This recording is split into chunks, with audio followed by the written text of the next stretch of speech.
और जब मैं बीमार पड़ता हूँ तो वही अल्लाह मुझे अच्छा स्वस्थ करता है डॉक्टर और दवा के ज़रिए। नमस्कार, मैं चंद्रकांत मिश्रा और मैं अभी मौजूद हूँ क्षेत्रीय यूनानी चिकित्सा अनुसंधान संस्थान पटना। ये पटना में पश्चिम दरवाजा के पास में है और मैं यहाँ पे क्यों मौजूद हूँ और किस कारण से मौजूद हूँ, इन सब बातों को आपको बताने से पहले एक लाइन जेहन में आ रहा है, जाको राखे साइयाँ मार सके ना कोई। क्या होता है जब लोग परेशान होते हैं बीमारियों से और दर बदर की ठोकरें खाने पे वो मजबूर हो जाते हैं और उन्हें किस तरह से जिंदगी मिलती है, उन्हें मालूम है कि अब उनकी जिंदगी समाप्त होने वाली है और ऐसे में कोई रहनुमा आकर के खड़ा हो जाए डॉक्टर के भेष में और वो उनको जिंदगी बख्श दे। तो आज इसी कहानी के लिए हम लोग पहुंचे हुए हैं इस जगह पर। आइए और बात करते हैं उस व्यक्ति विशेष से जिनके साथ ये घटना घटी। मेरा नाम मोहम्मद हसनैन शाही है। मैं पटना से बिलोंग्स करता हूँ। हमारा जो असल घर है वो नालंदा डिस्ट्रिक्ट सब्बैत पड़ता है। ठीक है।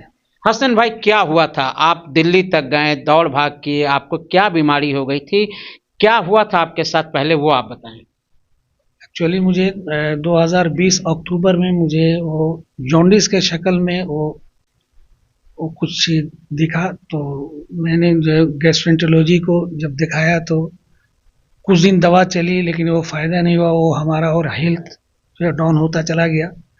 होते होते फिर उसके बाद जो हमने जो ILBS वहाँ पे गए। वहाँ ILBS दिल्ली, ILBS दिल्ली जी, जो बहुत ही एशिया का सबसे टॉप मोस्ट लीवर का जो है हॉस्पिटल है। वहाँ मैं 3 वीक एडमिट था। अच्छा। और मैं उनके अंडर में था। जो डायरेक्टर थे उनका नाम है SK शेरिन।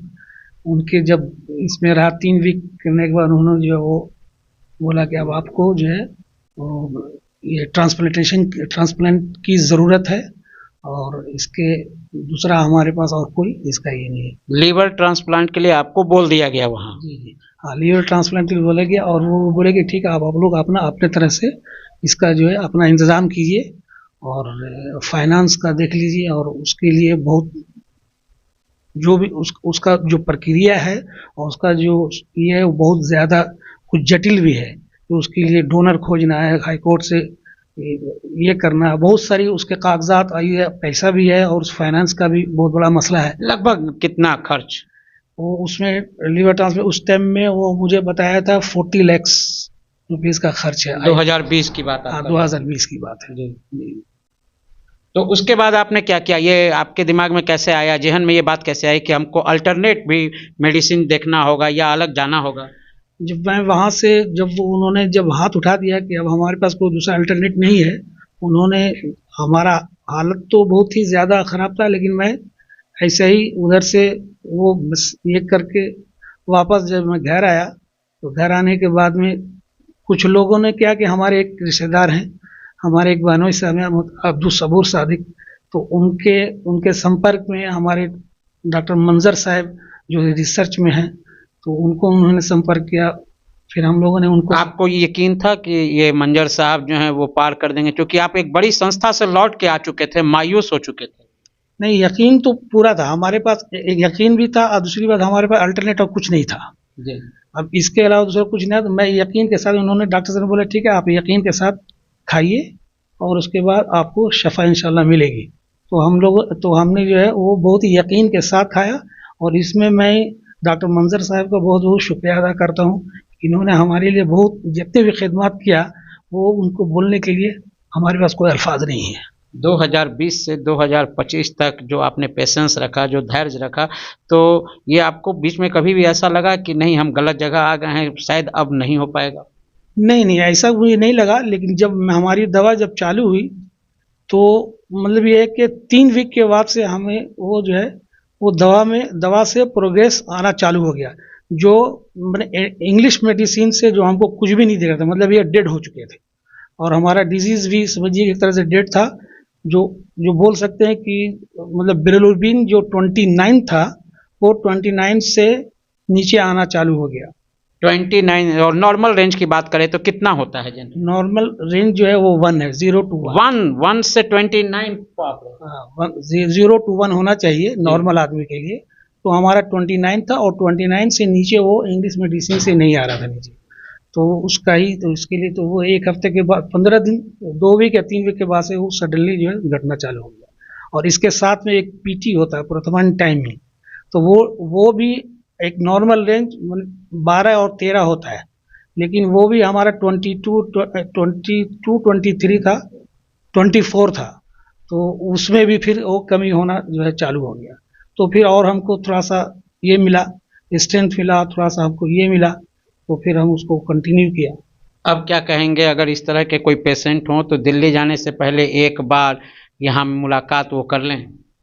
मैं तो यही बोलता हूँ कि आप अपने सारे घर वाले का भी ज़्यादातर जो है, मतलब ये है कि यूनानी में ही जो ज़्यादा प्रिफर करता हूँ, और लोगों को भी बोलता हूँ, हर लोगों को बोलता हूँ कि आप जो है इस तरह के रोग को, इसको जो है आप जो है माने यूनानी में ही जाएं, और यूनानी से ही जो है, लेकिन यह है कि इसमें थोड़ा सा पेशेंस की ज़रूरत है। अब ये इंग्लिश मेडिसिन में क्या है कि सडनली का कुछ इफेक्ट होता है और साइड इफेक्ट होता है, लेकिन यूनानी में मुझे आज तक साइड इफेक्ट का कोई, मतलब अब तो ट्रांसप्लांट का कोई नहीं है? नहीं, अब ट्रांसप्लांट का कोई ये नहीं है, लेकिन हाँ ये है कि मैं अब बिल्कुल तरह अच्छे से अल्हम्दुलिल्लाह जो है मैं बिल्कुल ही स्वस्थ हूँ, और मैं अपना काम अपने से कर लेता हूँ, और मैं 2 व्हीलर भी मैं चला लेता हूँ। वाह, बहुत खूब। आपने इतनी बातें बताई और इतनी जानकारी दी, इसके लिए आपका बहुत बहुत शुक्रिया। Thank you. अभी अभी जो जानकारी मिली कि 40 लाख रुपए खर्च होने वाले थे, और 2020 में ये डाटा था, 2025 में निश्चित रूप से और भी वो बढ़ा ही होगा। किस तरह से यूनानी दवा से एक लीवर ट्रांसप्लांट रुक गया, बड़े बड़े जो सुरमा नहीं कर पाए वो इस जगह पर हुआ है। ये कौन है मंजर साहब, कौन है और कहां बैठ रहे हैं, ये सब देखते हैं, और अभी हम लोग उनसे मिलते हैं और उनसे जानकारी भी लेंगे कि अभी अभी जो बातें हम लोगों को पता चली है क्या ये कितनी सही है, और इसके बारे में वो क्या बताते हैं, खास करके यूनानी दवाओं के बारे में। आइए उनसे मिलते हैं।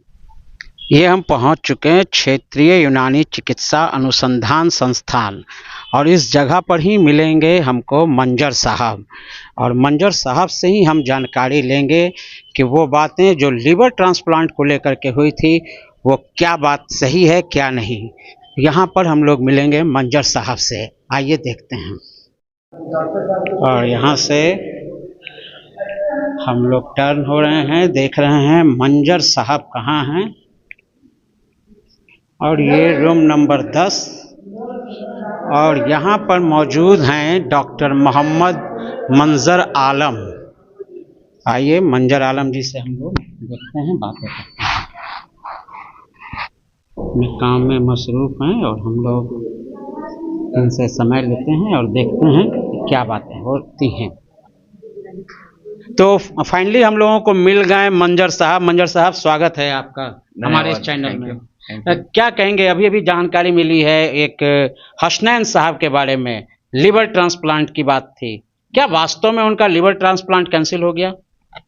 हाँ, माशाल्लाह एक हसनैन शाह साहब हमसे इलाज करवाए हैं, और वो बहुत ही क्रिटिकल कंडीशन में हमारे पास आए थे।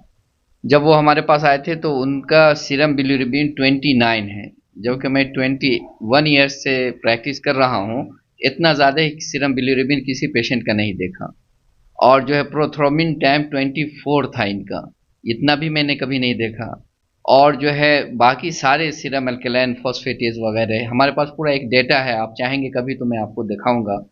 बल्कि आप अगर देखना चाहें तो हमारे पास उनका एक देखिए, ये फोटो देखिए कि जब वो आए थे उस वक्त उनके आँख का कलर देखिए, एकदम बिल्कुल येलो था जी। और उसके बाद हो गया, उसके बाद जो है मैं आपको दिखाऊं, इनका एब्डोमेन देखिए, पूरा जो है एसाइटिस यानी फ्लूइड से भरा हुआ था। ये हमारे पास रिकॉर्ड है। जब वो हमारे पास आए थे तो उनका हीमोग्लोबिन लेवल 12 था, और जो प्रोथ्रोम्बिन टाइम 24 था, ठीक है, और सीरम बिलिरुबिन 29.3 था, जो कि बहुत ही ज़्यादा होता है। और उसको आप ऐसे ग्राफ में देख रहे हैं, ये ILBS का सारा रिपोर्ट है जो इन्होंने इससे पहले वहाँ जांच करवाया था, उस जांच का सारा CT स्कैन है और डिफरेंट जांच किए हुए, उसको आपको हम देखें। ये 3 पौधा देखिए जो इनके खास इलाज में काम आया, इसको मको कहते हैं, जिसको आप सब जानते भी होंगे। ये भुई आंवला है जिसका बॉटनिकल नेम फिलेंथस एमेरेस है, और ये कासनी है, पालक जैसा होता है। ये 3 तो जड़ी बूटी ताज़ा हमने इन्हें दिया, और इसके अलावा जो है और बहुत सारी यूनानी दवाएं दी। देखिए ये इनका जब पहली बार आए थे तो हमारे पास इनका वो नुस्खा हमने प्रिजर्व करके रखा है। इसका सॉफ्ट कॉपी हम आपको दिखा रहे हैं। ये नुस्खा था जब हमारे पास वो आए थे। उसके बाद आपको मैं देखें, ये देखिए ग्राफिकल कैसे उनके अंदर चेंजिंग आए। सीरम बिलिरुबिन लेवल 29 था और लास्ट में ये आया है 0.82 तक हुआ है। अगर आप देखेंगे तो ये बहुत ही ज़्यादा चेंजेज आ रहा है। उसके साथ साथ अगर आप देखें कि सीरम जो है डायरेक्ट बिलिरुबिन और इनडायरेक्ट बिलिरुबिन में किस तरह चेंजेज आएगा, 12.3 से लेकर आपको 0.5 तक आ गया है डायरेक्ट बिलिरुबिन। उसी तरह इनडायरेक्ट बिलिरुबिन 17 से 0.4 तक आया। यानी कि ये समझिए कि ड्रास्टिक चेंजेस जो कि इनके एएलटी में आप देखें कि एलएनई जो हमारा जैसे एसजीपीटी एसजीओटी कहते हैं, तो एएलटी इनका 1.91 था और 35 यानी नॉर्मल रेंज में आ गया। उसी तरह एएसटी जो है 284 था और माशाल्लाह 50 तक नॉर्मल रेंज में आ गया इनका। तो इस तरह इनके अंदर चेंजेस ये, तो सीरम अल्कलाइन फॉस्फेटेज इस सब में चेंजेस आया। इक्टेरिक इंडेक्स देखिए इनका 24 था जो कि 4 आया आफ्टर ट्रीटमेंट। तो ये सब जो है जबरदस्त चेंजेस है। अब देखें बिफोर ट्रीटमेंट जो प्रोथर्मिन 10 जो है बहुत ही मार्कर है प्रोग्नोसिस देखने के लिए, 25.6 सेकेंड था और आफ्टर ट्रीटमेंट 13.4 हो गया इनका। और इस तरह जो है बहुत ही इनको फायदा हुआ। लेकिन हमने ये तो आपको दिखाया डॉक्यूमेंट्स, असल ये है कि पेशेंट इन्होंने बहुत ही जो इलाज किया अपने आप को। मैंने जैसे 2 चीज़ें हैं प्रोग्नोसिस के लिए, एक तो पेशेंट को जो दवा दी जाए वो पेशेंट वक्त पर और जैसे बताया जाए वैसे खाए, तो इन्होंने ये काम किया। और यकीनन ये ऐसा केस था जिसमें लिवर ट्रांसप्लांटेशन जो है ILBS दिल्ली ने जो कहा, इन्होंने सही उन्होंने कहा था। लेकिन चूंकि हर आदमी लिवर ट्रांसप्लांट नहीं कर सकता है, 40 लाख 50 लाख रुपीज़ लगते हैं। उसके अलावा हर आदमी के पास डोनर नहीं मिलता है, ठीक है, तो बहुत सारे कॉम्प्लिकेशंस हैं। तो मैं तो समाज को और तमाम जो है अपने मुल्क के और बल्कि पूरे दुनिया के इंसानों को कहेंगे, जो लोग अगर जिनके पास बहुत पैसे हैं, बहुत वसाइल हैं और लिवर ट्रांसप्लांट करवा सकते हैं करवाएं, वरने तो सीधे यूनानी पैथी में आएँ और जिस तरह का भी यानी लीवर का प्रॉब्लम हो या डाइजेस्टिव प्रॉब्लम हो या गैस्ट्रो इंटरोलॉजिकल प्रॉब्लम हो, सारे प्रॉब्लम के लिए बेहतरीन दवाएं, बेहतरीन इलाज है। और ख़ासकर हमारा जो ये इंस्टीट्यूशन है, यहाँ भारत सरकार फ्री में सारी दवाएं देती हैं। यहाँ रोज़ाना 400 से 500 पेशेंट आते हैं और जिनको सब दवाएं फ्री में दी जाती हैं। वो भी दवा होंगी, उसके अंदर साइड इफ़ेक्ट होना ज़रूरी है। अगर साइड इफ़ेक्ट नहीं है तो वो दवा नहीं कहलाएगी।